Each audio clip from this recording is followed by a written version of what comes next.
smart student, welcome to our social class. To continue our lesson, please check this out. Profil pelajar Pancasila yang pertama, beriman, bertakwa kepada Tuhan Yang Maha Esa dan berakhlak mulia. Kemudian berkebinekaan global. Yang ketiga, bergotong royong. Yang keempat, kreatif. Yang kelima, bernalar kritis. Serta yang keenam, mandiri. Baik anak-anak sekalian, hari ini kita masuk materi kita tentang dinamika kependudukan Indonesia. Apa itu dinamika penduduk?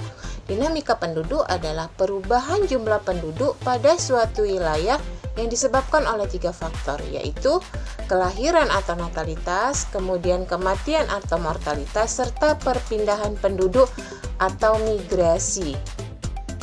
Jumlah penduduk berdasarkan data kependudukan dunia tahun 2015, Indonesia menempati urutan keempat penduduk terbanyak di dunia setelah Cina, India, Amerika Serikat dengan jumlah penduduk 256 juta jiwa. Jumlah penduduk yang besar memiliki keuntungan dan kerugiannya, di mana keuntungannya penduduk usia produktifnya berlimpah. Usia produktif itu di antara umur 16 sampai dengan 64 tahun. Sedangkan kerugiannya apabila negara tersebut memiliki kualitas penduduk yang rendah. Kualitas penduduk yang rendah itu dapat dilihat dari tingkat pendidikannya, kesehatannya, serta kesejahteraannya.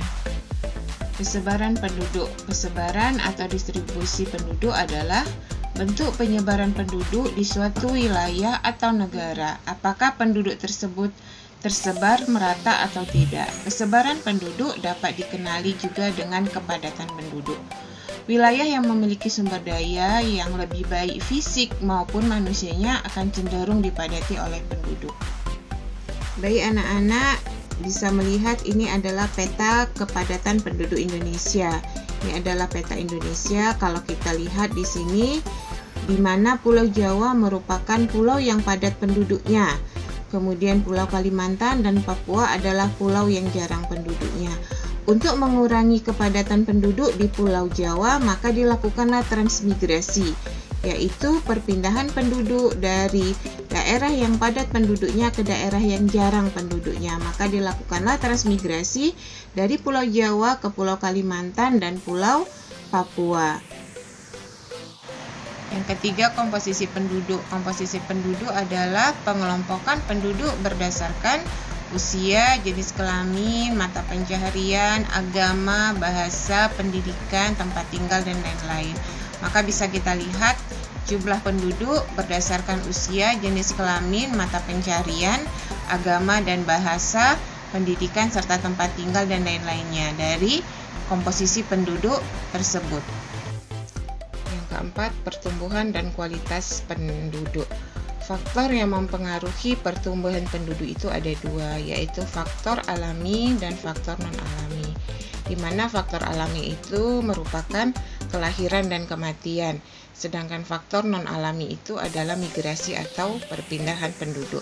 Migrasi itu ada 2, yaitu imigrasi dan emigrasi, di mana imigrasi itu masuknya penduduk dari wilayah lain ke dalam satu wilayah, sedangkan emigrasi adalah keluarnya satu penduduk dari dalam satu wilayah ke wilayah yang lainnya. Pertumbuhan penduduk yang cepat dapat menyebabkan tingginya angka pengangguran, persebaran penduduk yang tidak merata, angka ketergantungan hidup yang tinggi, kemudian arus urbanisasi yang tinggi. Urbanisasi itu adalah perpindahan penduduk dari desa ke kota, serta menurunnya kualitas dan kesejahteraan penduduk tersebut. Kualitas penduduk. Kualitas penduduk itu dilihat dari segi pendidikannya, kesehatannya, serta tingkat pendapatannya. Tingkat pendidikan di Indonesia masih sangat rendah, sehingga pemerintah Indonesia mempunyai beberapa program seperti pemberian beasiswa, kemudian wajib belajar 12 tahun untuk meningkatkan kualitas pendidikan anak-anak Indonesia. Kemudian dari tingkat kesehatan itu dilihat dari tingkat angka kematian bayi dan juga tingkat harapan hidup. Maksud dari harapan hidup itu adalah tingkat kesehatan masyarakat dan harapan hidupnya lebih lama. Kemudian dari segi pendapatannya, di mana pendapatan itu dilihat dari pendapatan per kapita per tahun. Semakin tinggi pendapatannya per tahun per penduduk, maka semakin tinggilah tingkat kesejahteraan daripada penduduk Indonesia.